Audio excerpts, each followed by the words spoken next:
Yes, sir. Audio rolling. Camera is speeding. I am here with my brother Chris. Yes, sir. Interview. Here we go.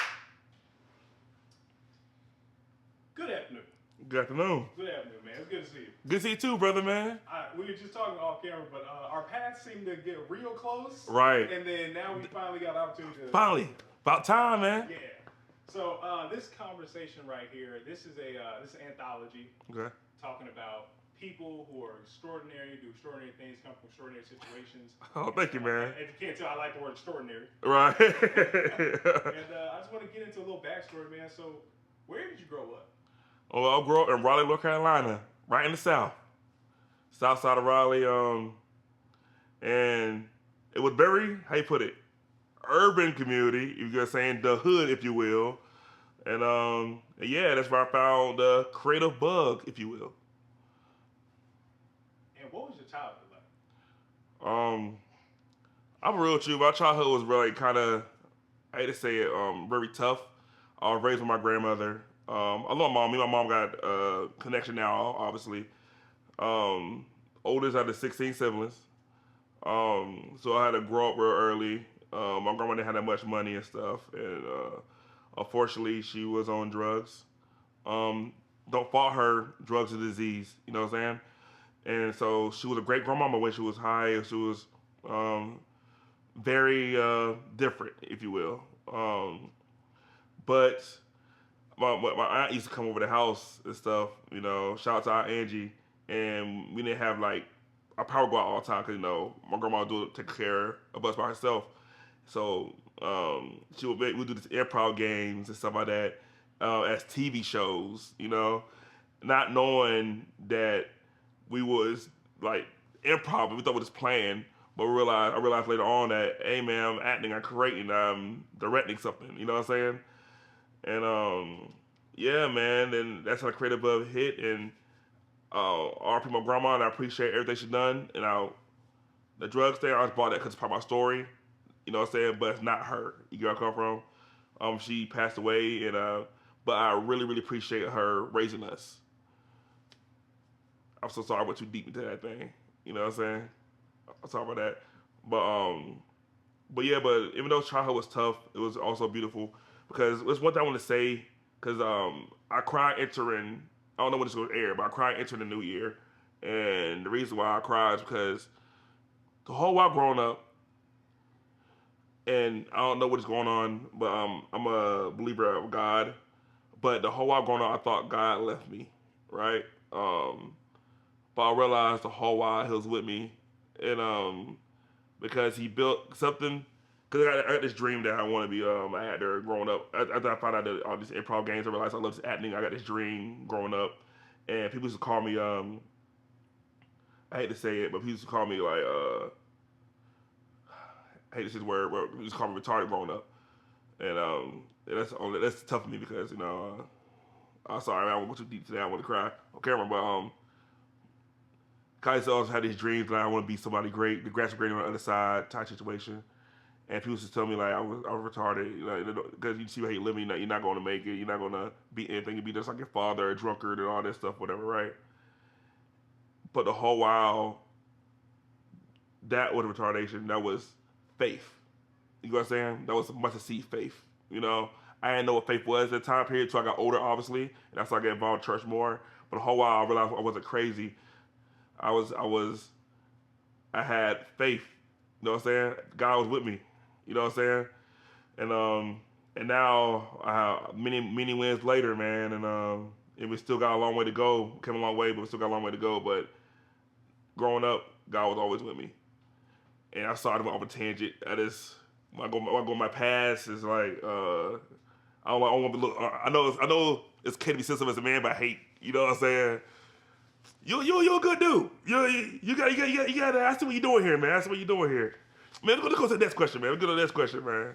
First of all, I appreciate you sharing that. I think many listeners and watchers are going to appreciate this as well because this is the type of compassion that artists pull from. I think people overestimate or don't appreciate the fact that a lot of artists have very rocky backgrounds. Yeah. And not not to undermine your story, but what you went through was incredibly significant.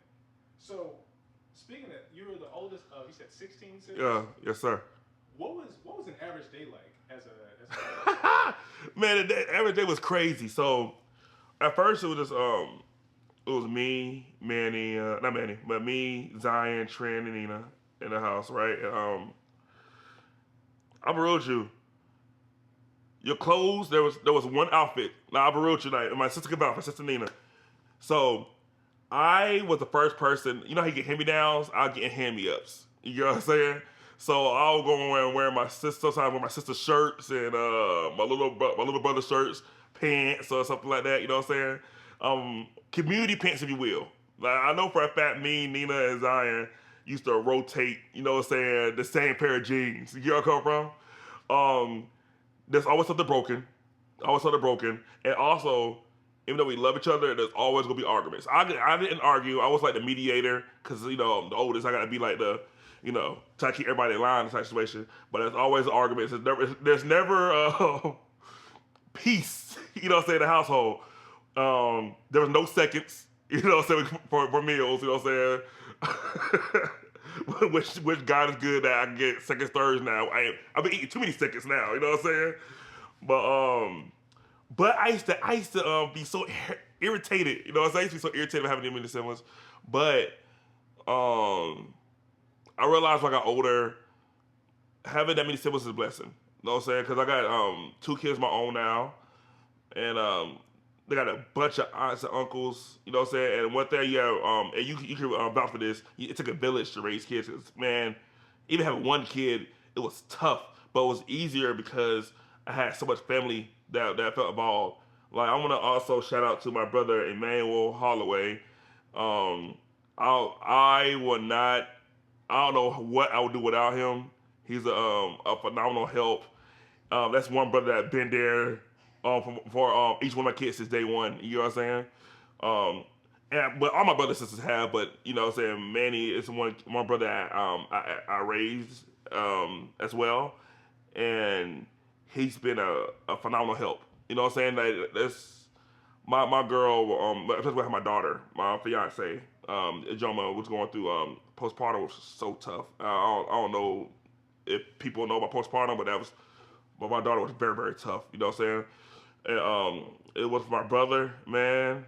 I don't know if I'll be able to push through that. You get where I come from? But yeah, the average day, man, was crazy. I used to hate it. You know what I'm saying? But getting older, I realized it's a blessing because I had a village the whole while. Absolutely. Mm-hmm. As a kid, we all kind of find our little grooves every now and then. Right. Like, I know for myself, I really liked BB guns. I really liked being outside on a bike, stuff like that. So, what types of things were you gravitating towards? Oh, bro, but for real, outside, I was outside as a kid, man. You know what I'm saying? Cause I would have got the house,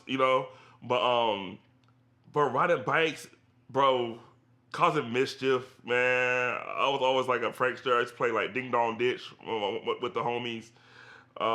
Basketball was a great outlet, and really, man, believe it or not, I know it might sound crazy. I was always a dreamer as a kid.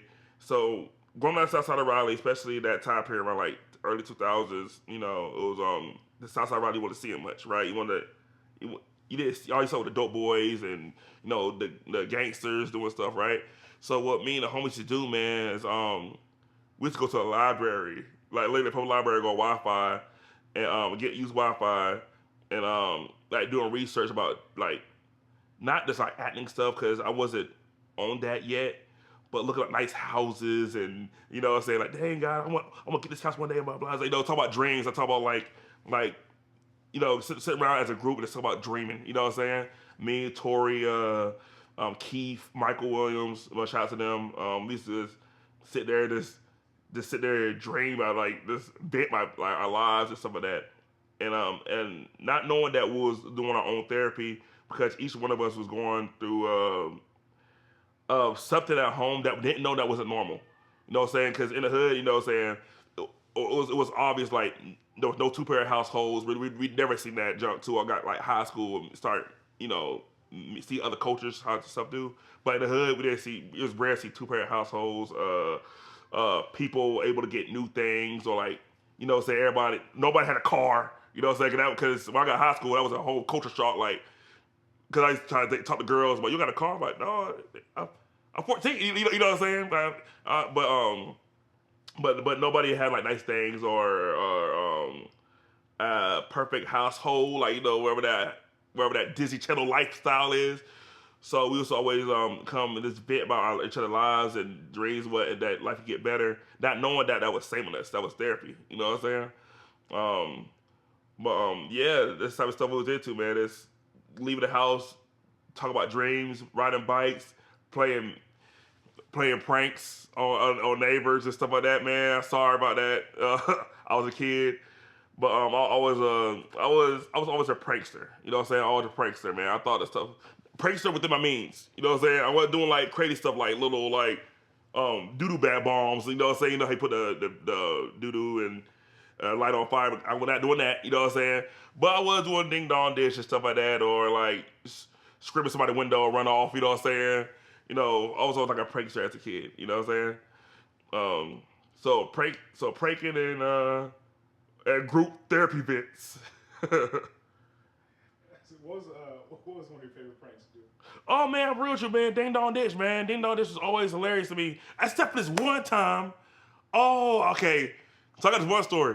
So now this wasn't a prank, bro. I told this dude I do this, y'all, right, bro?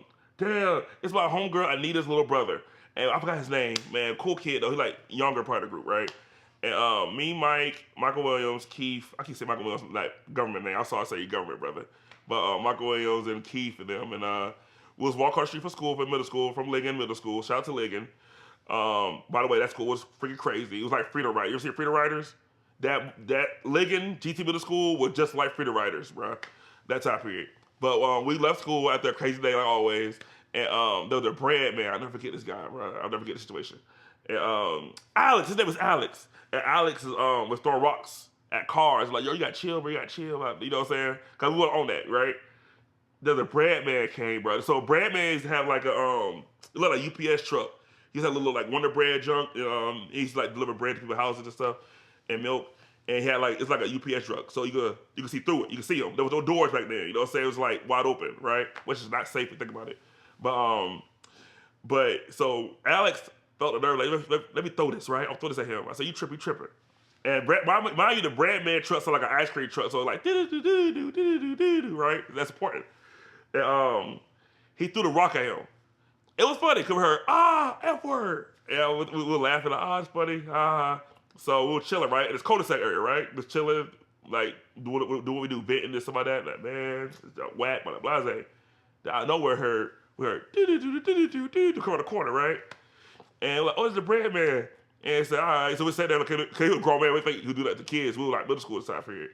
He pulled up, the man got out. I'm gonna get y'all epic kids, and start chasing us. I said, oh snap! So we started running to the graveyard, right? I ran to the graveyard. I hid behind this tombstone, and I'm sorry, it was a veteran graveyard too. I didn't realize it was like wrong new, but I was scared. So it was this veteran graveyard in the south side. I ran that head behind this tombstone. I was skinny this time period. My big stuff can't hide no more. You know what I'm saying? But I was skinny back then. So I hid behind this tombstone, and he was beating us up one by one. So you got Alex, all her was, like kid, right? I said, so I started crying, right? So, this is crazy. Then so I started running. I saw him got Mike, you know what I'm saying? So Mike got beat up and stuff, right? And then I started running this hill, right? And I was the last one left, because I don't want one person to stay in one spot for a while. And I was walking, I thought the coast care, because it's nighttime now. And I see across the corner in front of me. And the headlights with the headlights on, man. So I'm like, bro. So I gave up this time period. I said, you know what? Cause you know how you get so scared that you don't care no more. It's fight or flight. So like, really, you know what? I'm about to fight this grown man. I don't care. And he pulled up, right? This dude hog-tied me. He beat me up and hog-tied me and left me. I was hog-tied for 2 hours and a half till my grandma found me, bro. That's why I'm like, you know what? I get too old for pranking. And Mr. Breadman, I'm sorry, man. I'm sorry, bro. But I want my one-on-one back though. I'm a grown man now. That's the craziest prank, bro. What prank was idiotic. Ain't gonna lie to you. Shout out to Alex, man. It's your fault, bro.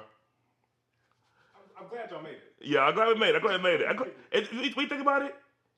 Brad man, actually, no, you good, bro. You could have kidnapped us, but you didn't do it, man. You just, all right, you're right. You know, Brad man, I'm sorry, Mr. Brad man. And Mike, I told the story, bro. I told the story. Once you hit adulthood, Yes, sir. what changed? Man, mentally everything. Um, really, cause people see me now from back in the day. I calmed down extremely. Maturity. And really, what changed was my daughter. Cause once I found out I was having a child, you know what I'm saying, and my daughter's my first kid, you know what I'm saying, and I realized that man, I gotta grow up. You know what I mean? I had to grow up. I was not being real with you. I'm not ashamed about it, man. I'm not ashamed about my past, man. My when I got older, bro, man, I was a liar. I was out there just partying, not caring about stuff, drinking crazy alcohol. You know what I'm saying? Um, I didn't say that smoking. You know, so I would go ahead and say it. Smoking, I was just going crazy. You know what I'm saying? But always was a hustler though. Always was a hustler. You know what I'm saying? But when I had my daughter, man, I realized like, man, I didn't want to be like my father. I had to get my money right. You know what I'm saying? And also, I want to be a good spouse for my fiance. I never liked my fiance. This I talk about previous relationships and you know what I'm saying, stuff like that. You know. But yeah, man, I just matured a lot.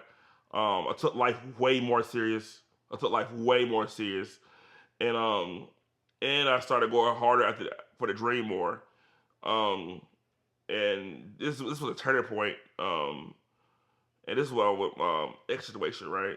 And I keep saying I want to be actor because one thing I be always vocal, but man, I want to do this. I'm gonna do this. I'm gonna do this. I'm gonna be an actor. I'm gonna do this.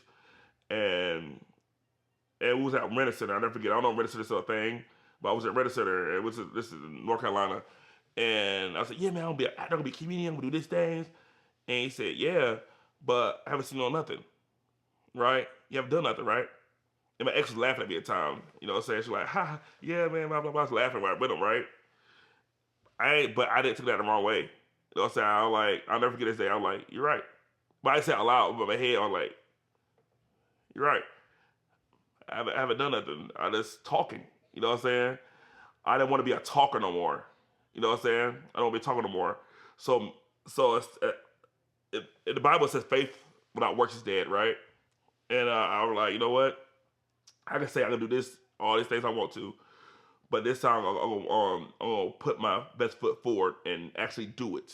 You know what I'm saying? Because a man is nothing without his word. You know what I'm saying? That don't only go with dreams, but go with anything. I want my daughter to come to be like, Daddy lied to me. I want you to know what once I say something like, hey baby girl, I'm gonna do this. I want her to know like, okay, Daddy gonna do it. I ain't gonna ask no more. I know he can do it. I know he got it. I want her to have confidence. And luckily, and thank God that I had kept my promise that everything I said to my children. You know what I'm saying? Even to my fiance, I kept my word. So what changed to sum it all up was I became a man of my word. You know what I'm saying?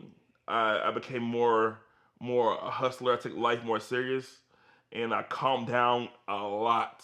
I can't stress enough how wild I was growing up. I calmed down a lot, and also I became a better mentor. You know, a better mentor. I mentor. I don't know people know this about me, but I used to mentor a lot of boys, young boys at YMCA's and stuff like that. And because I know the side note, but if you can mentor kids at YMCA's, because what they realized, growing up, I thought it was only me. You know what I'm saying? Going through certain things. I don't want to go into details, but I went through strange circumstances growing up, right? But that's people young kids who went through way worse. You know what I'm saying? I know some crazy stories about kids. You know what I'm saying? And I realized be who you did when you were younger. You know what I'm saying? So I became a better mentor for people. You know what I'm saying? And I can't be a mentor in young men if I still live in that crazy lifestyle. You know what I'm saying? I want to show them a positive route. Man, that's powerful. That's actually a great segue into now your professional career. So Yeah. I've got you down as an actor, Yes, sir. a director, Yes, sir. an entertainer, Yes, an sir. entrepreneur, Yes, sir. and I couldn't fit the rest on this list. Hey, my boy. I appreciate you, my boy. So how exactly did you get started in this profession? Man, I'm real with you, bro. You know what's crazy? Man, I started with an iPhone, man. Cause like I told you previous that somebody told me that you're an actor and all this stuff, right? And but he said I haven't seen you nothing. See that you're not really an actor, right? So and shout out to my girl, right? Cause I was talking to my fiance, if you, like, you know, saying years, this is years later, right? And I was like, you know what? I'm not gonna wait. I'm not gonna wait on Hollywood because Hollywood is something like that. You know what I'm saying? Not knowing that I was gonna start directing and stuff. I said, you know what? I'm gonna get my iPhone and start doing these skits, man. It was during COVID. I said, yeah, but I'm gonna record off an iPhone. I'm not gonna wait for no camera. I'm gonna wait for no director to come to me. I'm gonna do it, right? And that's how I started. I started like just recording skits on Instagram and not Instagram, but on YouTube and stuff like that on a cell phone, right? And then one thing I realized when you do that, when you help yourself, people help you. So I started posting stuff out there, and I started reaching out to people. Hey man, hey, you kind of funny. Hey man, can you put my movie? Do this. Hey man, you funny. Let's do this. Then out of nowhere, I realized, dang, that face without works is dead. You know what I'm saying? Because now I put the work in, and not worry about like, oh, the booking or anything. You know what I'm saying? When you start putting yourself out there, God gets some people to come to you. You get where I come from? And then they start building for you. I get excited to talk about this because I'm really proud. Because at first it was humbling. Because, you know, first, you know, we doing it with a phone. He's like, man, this whack, man, this ain't real. This ain't no real. People not gonna like this. You know what I'm saying? But then that taught me something, bro. I saw you, bro. So I get excited. But this taught me something. Like, bro, when you create for yourself and don't care about other people's perception, no matter what, somebody gonna rock with you. You know what I'm saying? Somebody gonna rock with you. So that's how I started, man. You know what I'm saying? It started all because I didn't want to wait no more. I don't want to create, and I want to say that I'm an actor. And I couldn't say that I was an actor if I didn't have nothing. If nobody give me a chance, I'm not gonna beg for no opportunity. I'm gonna create my own. You get where I come from? So I started for an iPhone, man. Just creating and hustling and not wanting to wait no more. You know what I'm saying? I was tired of dreaming of award shows if I sit on the couch, man. I wanted to be involved. You know what I'm saying? And if you wait, you can wait forever. You know what I'm saying? Like I want to tell a quick story about a Bible story, right? And this one thing, this one thing my grandma taught me, man. I learned this from my grandma. So there's a man drowning, right? I don't even know the story, but there's a man drowning, and then a small boat come, right? And he said, "Hey man, you need help?" And the man was like, "Nah, man, don't worry about it. God got me." An hour later, a medium-sized boat come. The man still drowning. And said, "Yo, man, I got a lot of room. You need help?" And the man said, "No, man, don't worry about it. God got me." Then a big cruise ship, got 20 bedrooms, you know what I'm saying, 5-star meals, everything came by. And he said, "Yo, you drowning. You need help? We got a lot of room." And he said, "Nah, don't worry about it. God got me." And then the man drowns, right? And he go to heaven. And he meet God. And he said, "Yo, God, I'll wait for you, man. What's going on?" And God was like, "Bro, I sent you 3 boats." You get go from? So what I'll say is like, God sent me that boat, man. Like, man, Chris, you got all the tools. You got the phone. You got the community talent, man. We're going to do what you waiting for. You know what I'm saying? And I'm glad I listened to that first boat because I've been blessed ever since, man. Listen to the boat. Oh, Yes, sir. I love that. I love that. So, how did you know entertainment was for you? Like, of all the things that you're so Yeah. versed at, why entertainment? Man, for one, and this is a quick quote, a job can't take it far as a God's gift, right? And everybody knows that God's gift, but people just ignore it. You know what I'm saying? Growing up, like I told you, I used to do this improv game, stuff like that. Even when I got school, I didn't talk about the school stuff. I was doing like events at school, doing like plays, all that stuff. And I always knew that every time I acted, right, or did comedy or anything of that sort, I felt alive. You know what I'm saying? I felt, if you will, God was in the room. You know what I'm saying? God will let you know what your gift is. You know what I'm saying? It's people be scared of the gift. Like acting is a scary thing. You know, it's an unknown. Directing is an unknown. It's like, I don't know how far we get, all that stuff, so whatever, right? But God will give you that certain feeling, and also I'll go ahead and say camera because it's whatever.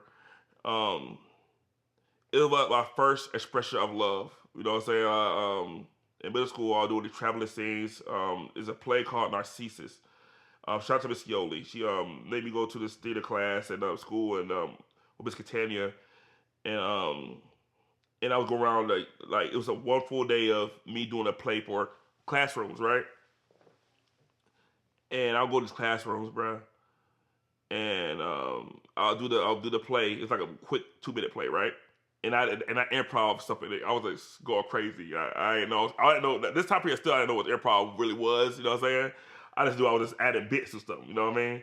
So I add like these comedy bits to this Shakespeare little play Narcissus, right? And people would laugh their butts off.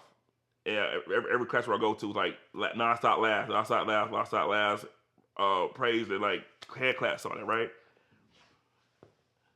And growing up, I wasn't getting that. No, growing up, I wasn't getting I love yous or the hugs or no, nothing was ever good enough. You know what I'm saying? Not from my grandma, cause that's still something to me. That's still a hustler spirit in me. Cause I was trying to prove something. But I didn't know I needed that at the time. And sorry. And when when I was getting that, doing that play, I said I want to feel this forever. You know what I'm saying? And I think that's when I first really heard God talk to me. You know what I'm saying? But this is the path I need to go on.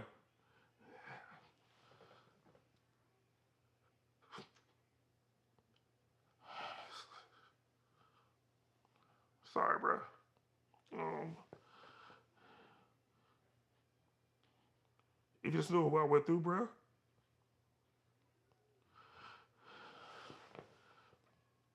God was always there, man. You know what I'm saying? But sorry about the tired tears. This is not sad tears. It's just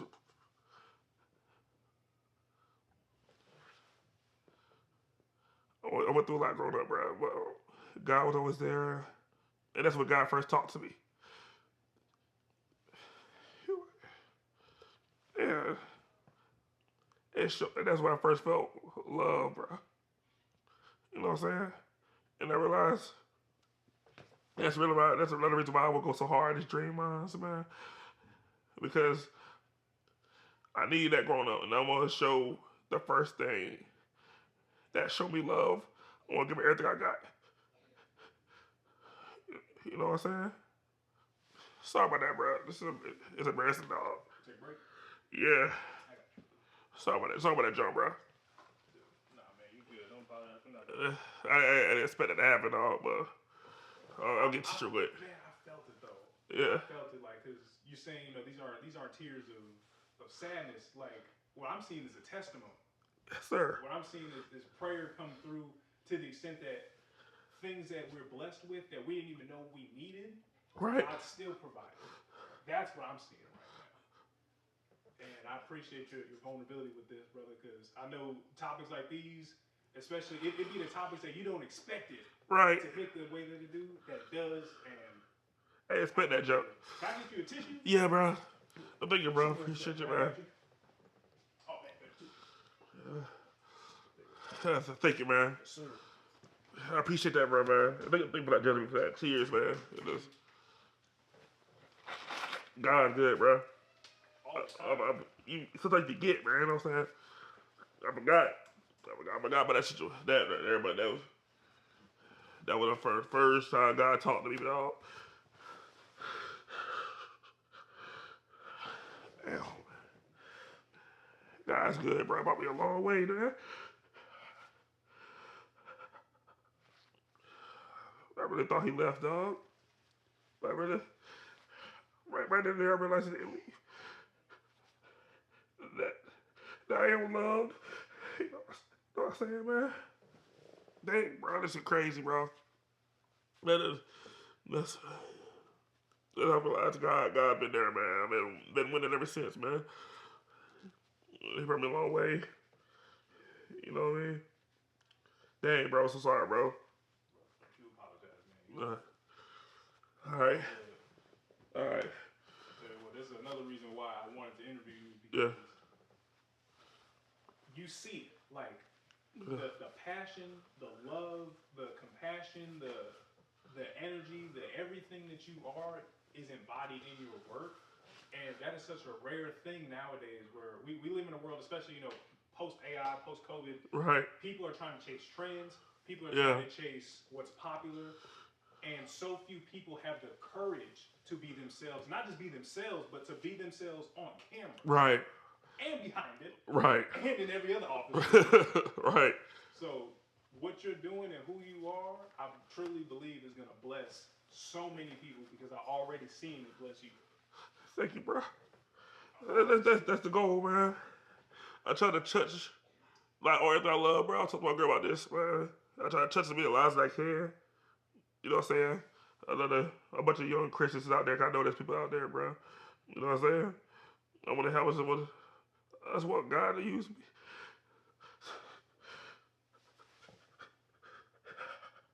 Sorry, dog. What God used me, bro, to save others, man. You know what I'm saying? Be who I needed when I was younger, bro. You know what I'm saying? Be who I needed when I was younger, bro. You know, cause he saved me. I ain't do nothing by myself. I was on the street. I was homeless, all that. You know what I'm saying? But God always been there for me, man. God always been there for me, bro. I'm here. I get a lot of wins. You know what I'm saying? And even when I thought he left, bro, he was there, bro. He told me keep going. You know what I mean? And I kept going, kept going. Even when the junk get real hard, cause you know it's not easy, man. It get real hard, and he still found a way to bless me, bro. He still found a way. I gotta do a national commercial tomorrow.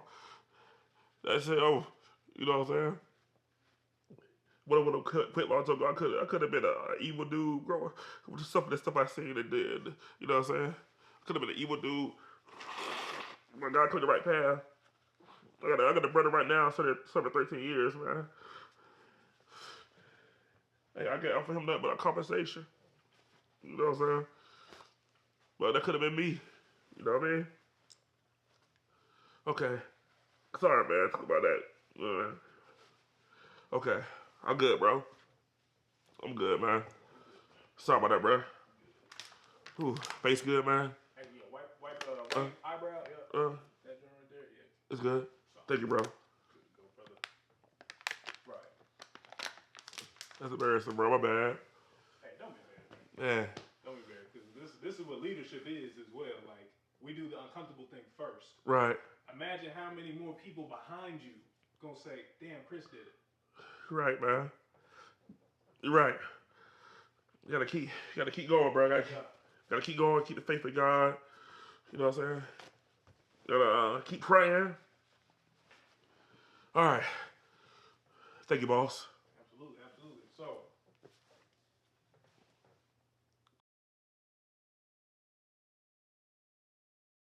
what was your first big break? My first big break. First big break, man. Let me think. Uh, on a grand scale. Okay. I feel like my first big break was when I did this Harris commercial, man. This is my first. I did this was the first commercial, legit commercial that I booked, and I went to it was filmed in Cherokee, North Carolina, and I had a billboard and everything, and everybody seen it. You know what I'm saying? And that's when I realized, like, oh snap, I could do something like this. You know what I'm saying? Even the director, man, real cool dude, man.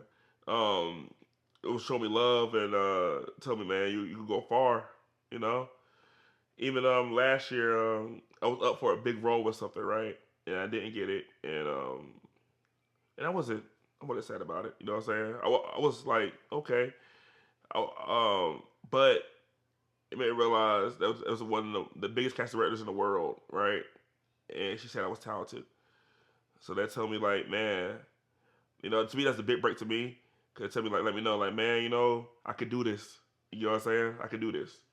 My first real big break though was that Harris commercial, and I'm very very proud of that. You know, I'm proud of everything I do, to be honest. But that was my first thing, and I will never forget that. Absolutely, absolutely. What do you want people to understand about your craft and your style? I want people to understand that everything that I do is authentic. It's it's me. You know, I just want people to know that everything that how I what I create, how I act, or even how I am personally, that's really authentically me. You know what I'm saying? The same person you see in front of the camera, the same person you see outside the camera. You know what I'm saying? I want everybody to know that everything is me. Right. And now we are at present day. So, Uh-huh. my brother, I've been, of course, I follow you on the gram, Yes, follow sir. your Yes, page. sir. We locked in. Great, great work. Yeah, thank you very appreciate it, man. Stage to you, the cookout. Check it out. Man, funeral party. Yes, sir. What can you tell us about it? Man, what can I tell y'all about funeral party, man? Man, it's a very diverse story. You know. Mm. Also, I want to clarify too. It was written by this guy named Gunner, right? Very talented writer. And funny enough, I was about to shoot another story. I was about to shoot this other story. I was shooting this year called Kirkpatrick, right? And then he posted something like about he's doing the script thing and he want director's pitch for it. So I was interested. So well, let me look around some of these scripts, right? And I saw this script called Funeral Party, right? I picked it up and I read it, and I'm like, man, this reminds me of when my grandma passed away, right? And it's a dramedy, right, about coping with somebody's death, right? And the lead character Lando, right, is feeling indifferent about it for personal reasons, right? And I can't go into too much detail about that, you know what I'm saying? But it's a beautiful coming to age story about coping with death of somebody you feel like that did you wrong, you know what I'm saying, and of a person who feel like he did enough to protect a sibling. You get where I come from? But I added a bunch of crazy characters in there because like some characters I actually dealt with personally in my life. You know what I'm saying? Going to some of these funerals, you know, and it's a beautiful story, and I can't wait for the world to see it. 2026, Oh, we here. we here, We here, we man. here. I can't wait to see it personally. Thank I you. know many other people also going to be just excited. Yes, sir. So, what was one of the most rewarding aspects of this project? Oh man, get it done. I wrote you. Well, two things: get it done, and also see the actors give it their all. There was not one dull performance in this whole project. Mine was like 27 plus actors. Um, and man, it was even though the shoot that was long, was very smooth and easy. You know what I'm saying? It's very smooth and easy. Um, and this is a character actor driven movie, so there's not so every single actor brought something different. You know, that was so rewarding to see that everybody giving their all to it. Also directing because I did a crazy different style with this. I do a 4x3 format for it because it's very personal, and even I use the retro colors for to give it like a film vibe. You know, we use Prime City old lenses. You know, what I'm saying, to get that little rustic look and stuff. I just proud of the direction that I took. I'm really proud of the freaking actors giving it all. I can't stress enough how good the actors did, man. There was such great talent out here. There even some actors, there was even some actors who came from like New Jersey and Fayetteville, North Carolina, that flew down to even be a part of this project. It was so dope. It was so dope, man. Shout out to Dave. Shout out to Mama Kim. Um, and getting it done because I want people to understand the hardest part about filmmaking is starting and finishing, and to know that I started and finished, I'm very proud. I'm very proud, and plus I'm very proud of the story. I'm very proud how everything came out to look, and I'm very proud of the art that we created. You know, but I can't stress enough. that I'm so proud of the actors, man. I'm about to see some good acting. You know, me, I did well because I played 3 characters in the project. You know what I'm saying? But the actors outshined. I can't stress enough how good the actors did. That's my real pride of joy. And know what you know now Yes. about your career, Uh huh. personal life, the trajectory God had you on. What would you tell your younger self? Oh, go ahead, leave, bro. Bro, oh my God. If I go back in time, cause I was so scared, man. Even though I did leave early. I went to Charleston and tired chasing the dream, right? Shout out to Danny McBride too. If it wasn't for Danny McBride, I can't even joke with you. If I never was an extra on Vice Principals, right? I would never have started this journey because seeing him do his thing, bro, really inspired me. Like, you know what? That's what I want to do. I want to do this. You know what I'm saying? And he made it seem possible. You know, but nonetheless, if I back in, I would tell my old self, man, at high school, take that phone, shoot that stuff. You don't need that expensive camera stuff. Start now. I would have started way earlier, man. But I got no regrets. I got no regrets. God do stuff for a reason. You know what I'm saying? Um, but if I go back in time, I would have told myself, start now. That's what I would have told myself. Hey, I got 2 more questions for you. Talk to me. Second to last, I want you to say your name, Uh huh. what you do, Uh huh. and where you're from. Okay. What's up, guys? My name. Oh, sorry. I'm so used to that. Um, my name is Chris Jeffries, aka Hollywood Fizz. I'm an actor, director, producer, writer, and I'm from Raleigh, North Carolina. Currently living in Atlanta, Georgia. Final question. Yes, sir. With this series, knowing what you know about it now, who do you think I should interview next? To be honest, with this series, I really think you should interview this guy named Julian Green. Julian Green, crazy backstory. Um, from North Carolina. Um, military as well. Ex-military.